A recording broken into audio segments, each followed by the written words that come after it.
Hello everyone and welcome back to this amazing channel once again. Today I made baked peanut burger without egg and without milk. This is a very simple recipe, it's super crunchy and tastes delicious. So relax and enjoy this video to the end. So first I started by sprinkling some water and salt, just little water and little salt on the peanuts. I choose to use a little batch of the peanut that I have remaining just to show you guys this particular recipe. So you just sprinkle some little salt and water on the peanuts and make sure that it coats the peanuts so well. I'm going to transfer this in on a baking tray, and then put this in the oven. Let it just dry in the oven for just 5 minutes. Please, you place it in the oven at 250 degrees for just 5 minutes. Let it not pass 5 minutes.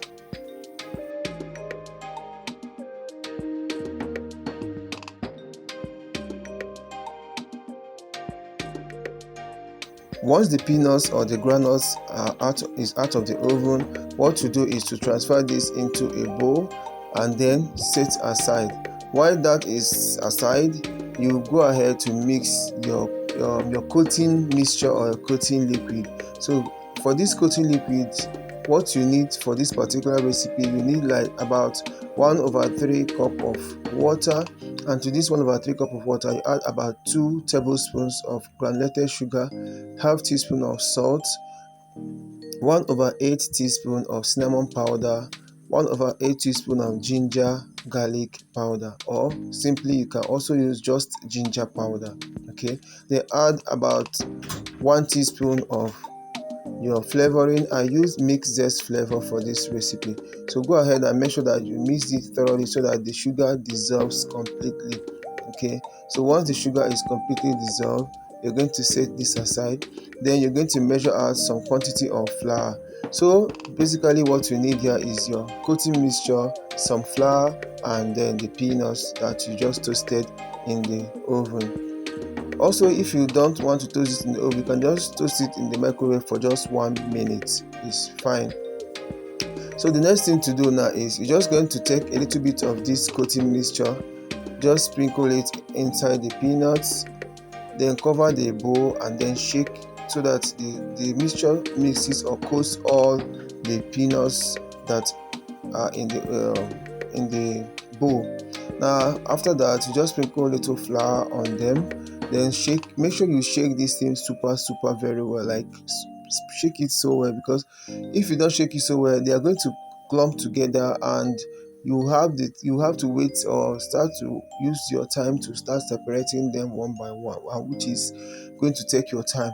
So once you put a little batch of the mixing coating liquid, you shake, you put the flour and shake, you put the coating liquid, you shake, you put the flour and shake. So this is basically what you're going to be doing till the peanuts is completely coated.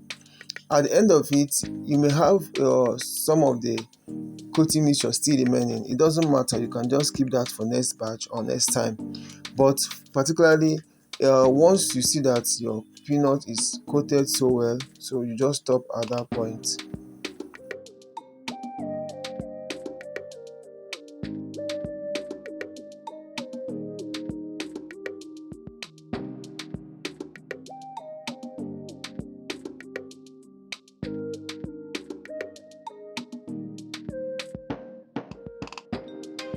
Once the peanuts are perfectly coated just as you see in the video, you go ahead and sift the peanuts so that you remove excess flour that are in the peanuts.